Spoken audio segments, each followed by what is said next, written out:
खास कार्यक्रम और मैं हूं आपके साथ पूनम शर्मा सोलंकी। हमारे देश में सर्वोच्च न्यायालय से लेकर जिला स्तर न्यायालय तक सभी में गवाही बेशक हिंदी में हो।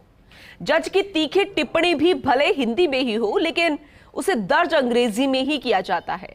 गवाही के लिए हस्ताक्षर करने वाले दस्तावेज पर साफ लिखा होता है कि इस दस्तावेज में लिखी गई सभी बातें गवाह ने पढ़ व समझ ली है। लेकिन सबको पता है कि कौन कितना समझ पाता है, और यही वजह है कि देश में अदालतों की भाषा को स्थानीय भाषा बना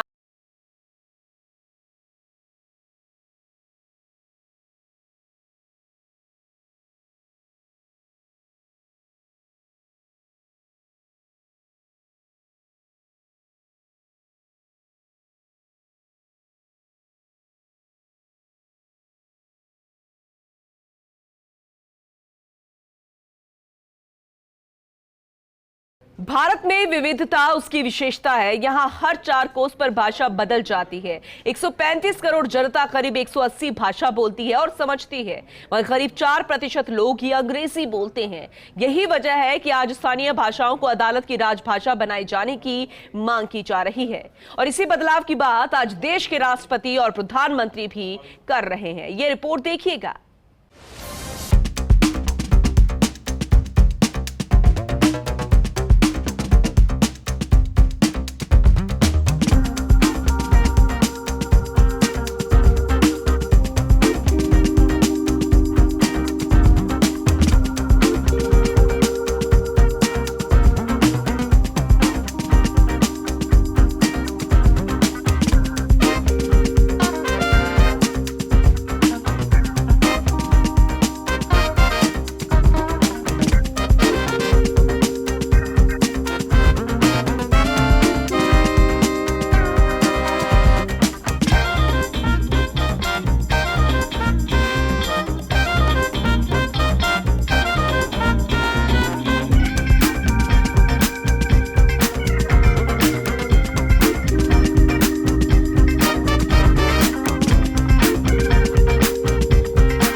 ऐसी व्यवस्था करने की मांग भी की गई। वहीं करीब 3 साल पहले सुप्रीम कोर्ट से भी ऐसी मांग की गई। इसके लिए याचिकाएं भी दायर की गई। जाहिर है ये व्यवस्थागत मसला है। ये व्यवस्था ऊपरी अदालतों की कार्यवाही में अंग्रेजी की अनिवार्यता तय करता है। यह एक विचित्र व्यवस्था है। मुकदमे में संबंधित पक्षों को अंग्रेजी की समझ न होने के कारण कई दिक्कतें होती है। वे खुद कानूनी प्रक्रिया और फैसलों को समझ नहीं पाते। कभी वकील रहे राष्ट्रपति रामनाथ कोविंद ने भी अदालतों में स्थानीय भाषा की वकालत की। राष्ट्रपति ने स्थानीय भाषा में फैसले उपलब्ध कराने की भी वकालत की।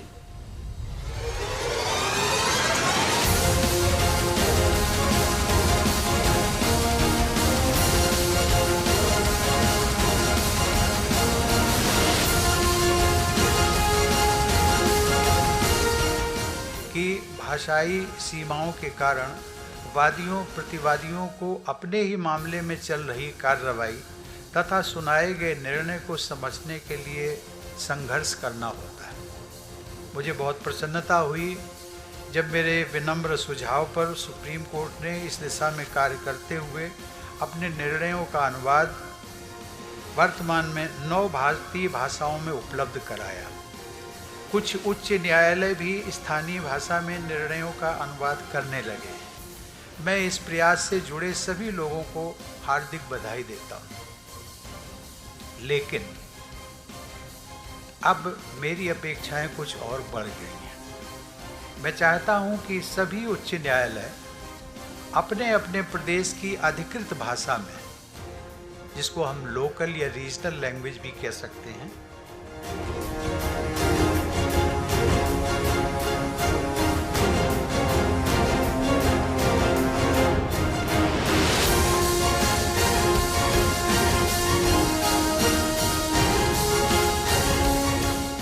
भारत में कई विशेषताएं हैं तो कई ऐसी अपभ्रांतियां भी हैं जो समय के साथ नहीं बदल सकती। इनमें से एक है अंग्रेजी। अंग्रेजों के साथ आई अंग्रेजी आज सबसे ज्यादा प्रचलित है।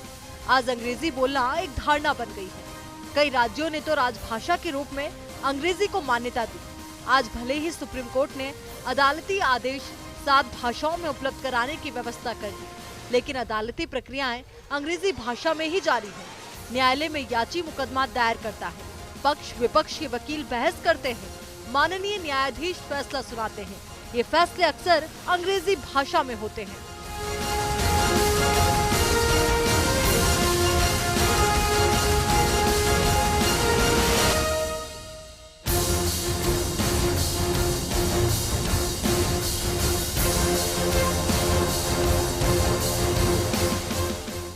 दुनिया के कई देश ऐसे हैं कि जहां कानून बनाते हैं तो एक तो लीगल टर्मिनोलॉजी में कानून होता है, लेकिन उसके साथ एक और कानून का रूप भी रखा जाता है जो लोक भाषा में होता है, सामान्य मानवी की भाषा में होता है, और दोनों मान्य होते हैं।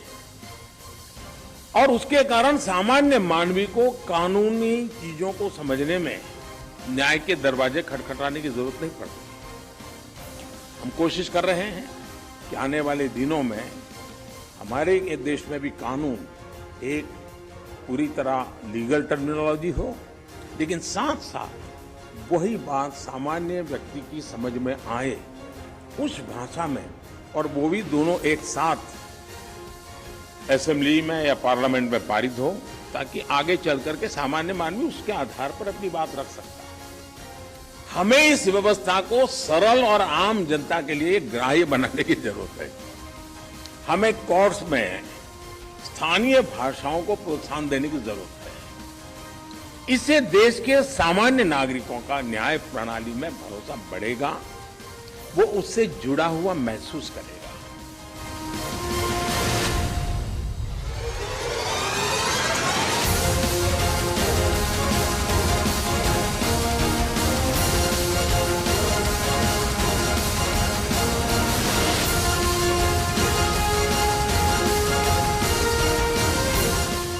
पीएम मोदी ने स्थानीय भाषाओं को आगे ले जाने की अपील की। उन्होंने अदालतों में स्थानीय भाषाओं को बढ़ावा देने की वकालत की। इसे देश के आम नागरिकों की जरूरत बताया तो न्याय व्यवस्था में से भरोसा बढ़ने का जरिया भी बताया। आज भी भारत में 40% लोग हिंदी बोलते हैं, वहीं 8% बांग्ला, 7% तेलुगु और 40% लोग अपने अपने राज्यों की भाषाएं बोलते हैं। वहीं मात्र 5% लोग ही अंग्रेजी बोलते हैं और समझते हैं। यही कारण है कि आज वादियों को अन्य भाषाओं में असहजता महसूस होती है।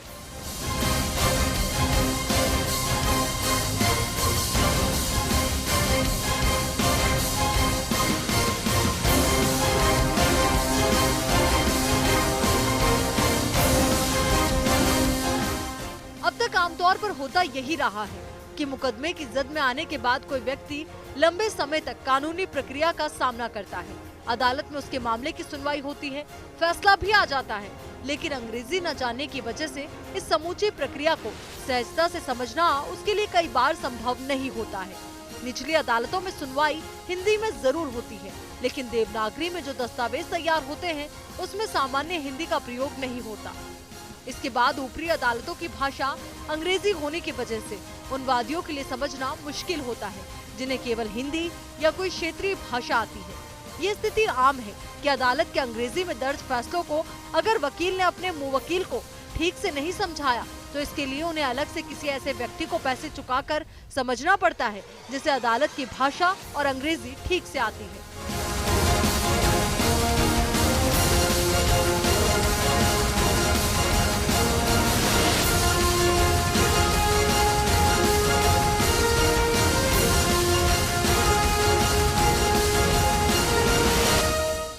देश की एक बड़ी आबादी हिंदी या फिर कोई क्षेत्रीय भाषा जानती समझती है। इनमें से भी मुकदमों का सामना कर रहे बहुत सारे लोग हिंदी या अपनी मातृभाषा सिर्फ बोल और समझ पाते हैं। ऐसे लोगों को मजबूरी में अदालतों की कार्यवाही समझने के लिए दूसरों की मदद लेनी पड़ती है। ये विडंबना आजादी के 7 दशक के बाद भी बनी हुई है। ये सभी जानते हैं कि देश में अंग्रेजी जानने समझने वालों की तादाद बहुत कम है। यही कारण है कि देश में समय समय पर स्थानीय भाषा में न्यायिक प्रक्रियाओं की मांग की गई है। Bureau report, first India news.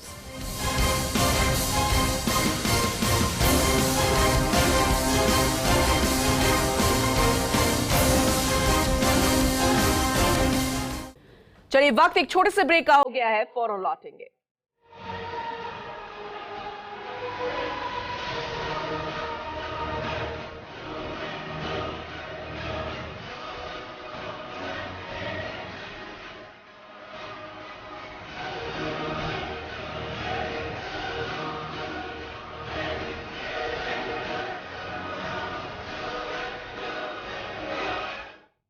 संवाद में भाषा का अहम योगदान होता है। भाषा के जरिए ही संवाद किया जा सकता है, लेकिन भारत में अलग अलग भाषा बोले जाने के कारण आज स्थानीय भाषाओं की मांग जोरों पर है और ऐसी मांग न्यायिक कार्य में भी की जा रही है। देश में आज अदालती कार्यवाही सिर्फ अंग्रेजी भाषा में ही होती है, तो न्यायिक भाषा के अंग्रेजी होने का क्या रोल रहता है, क्या कहता है वो संविधान क्या कहता है, इस रिपोर्ट को जरूर देखिएगा।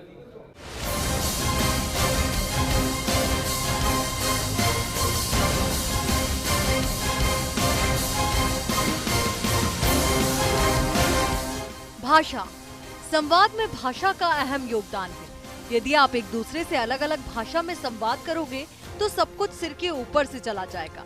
ऐसा ही कुछ न्यायिक कार्य में आज हो रहा है। कारण अलग अलग लोगों का अलग अलग भाषा बोलना। न्यायिक कार्य में भाषा की महती भूमिका होती है। देश में आज अदालती कार्यवाही सिर्फ अंग्रेजी भाषा में ही होती है। अंग्रेजी शासन के बाद से ही देश में न्यायिक भाषा अंग्रेजी बना दी गई। हमें आजादी तो मिल गई, लेकिन अंग्रेजी से कभी मुक्ति नहीं मिल पाई।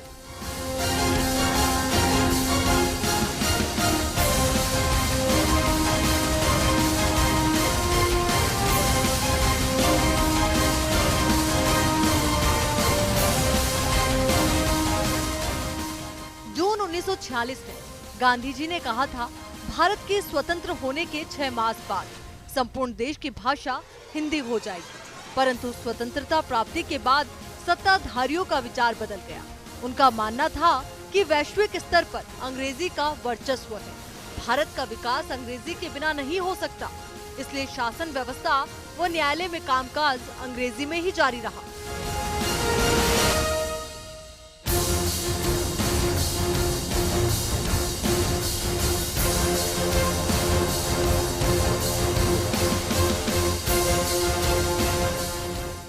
छब्बीस जनवरी 1950 को भारतीय संविधान लागू हो गया।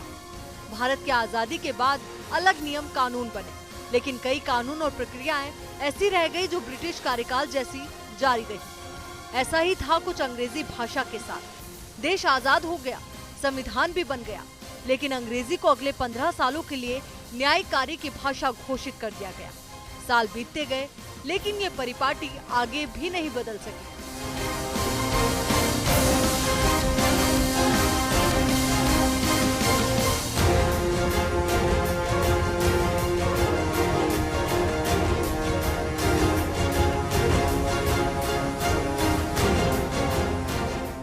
दरअसल पुराने समय में कानून की पढ़ाई करने लोग अक्सर विदेश जाया करते थे। उनकी पढ़ाई सिर्फ अंग्रेजी भाषा में ही हुआ करती थी। अंग्रेजों को भी पढ़े लिखे भारतीयों की जरूरत थी और उन्होंने इस परिपाटी को कभी बदलने नहीं दिया।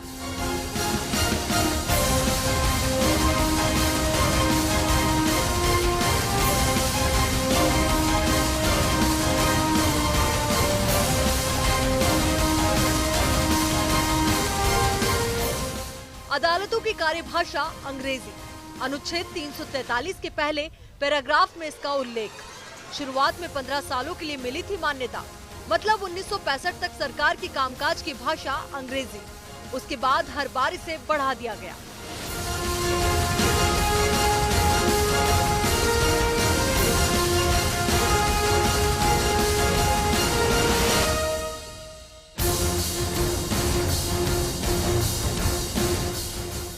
पंद्रह साल बाद 1965 में इस पर विचार करने के लिए समिति बनाई गई, लेकिन जरूरत बताकर इसे आगे बढ़ा दिया गया।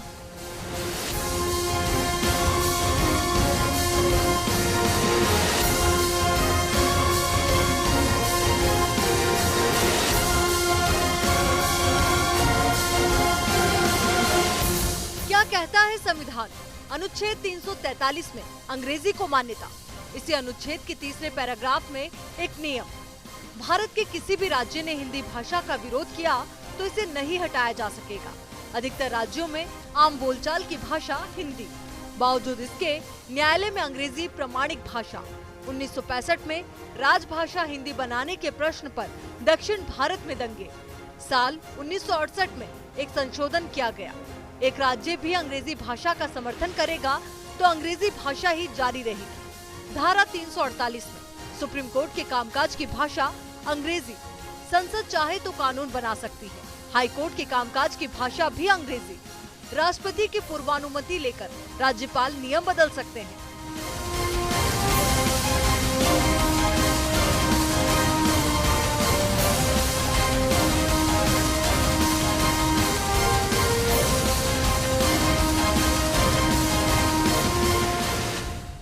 भारत में 7 राज्यों में अंग्रेजी को राजभाषा के रूप में मान्यता दी गई। इसलिए अनुच्छेद 343 के तीसरे पैराग्राफ के अनुसार अंग्रेजी को मान्यता दे दी गई। नागालैंड में भी राजकीय भाषा अंग्रेजी घोषित की जा चुकी है। 7 राज्यों में अंग्रेजी ही राजभाषा है, इसलिए न्यायालयों की भाषा अनिर्णित है। 1970 से उच्च न्यायालय के लिए हिंदी भाषा के प्रयोग का प्रावधान किया गया। राजभाषा अधिनियम की धारा 7 से अंतः संबंध स्थापित करके उच्चतम न्यायालय भी हिंदी भाषा के वैकल्पिक प्रयोग का प्रावधान कर सकता है। इसके लिए किसी संवैधानिक संशोधन की आवश्यकता भी नहीं है।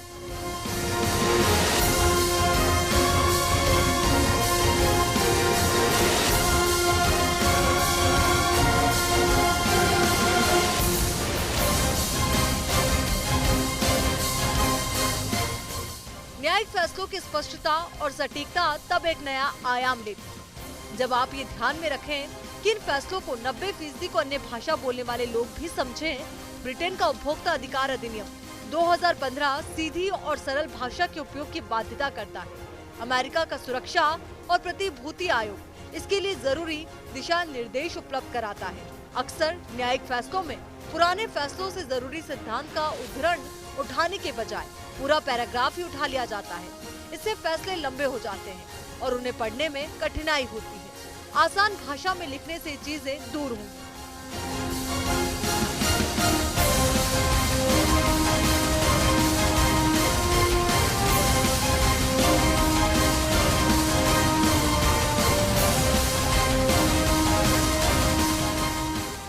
फैसलों में होती है देरी, भाषा की अस्पष्टता से फैसलों में देरी, अस्पष्टता से फैसले लंबे हो जाते हैं, पढ़ने में कठिनाई होती है। आसान भाषा में लिखने से इसमें कमी आएगी। दस्तावेजों में साहित्यिक श्रेष्ठता का होना जरूरी, इसकी व्याख्या आसान होनी चाहिए।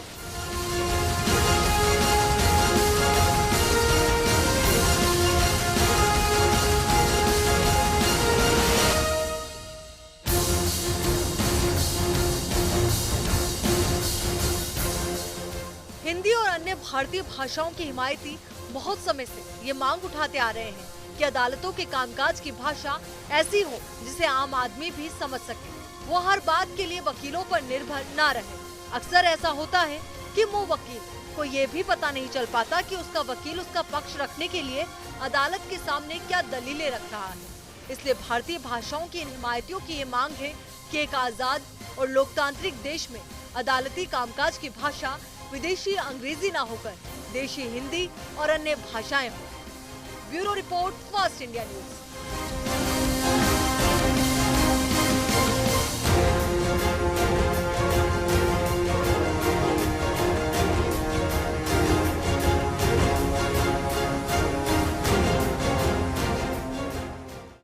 चलिए इसी के साथ हमारे इस खास कार्यक्रम में आज के लिए बस इतना ही, लेकिन खबरें लगातार जारी है। बने रहिए हमारे साथ और देखते रहिए फर्स्ट इंडिया न्यूज।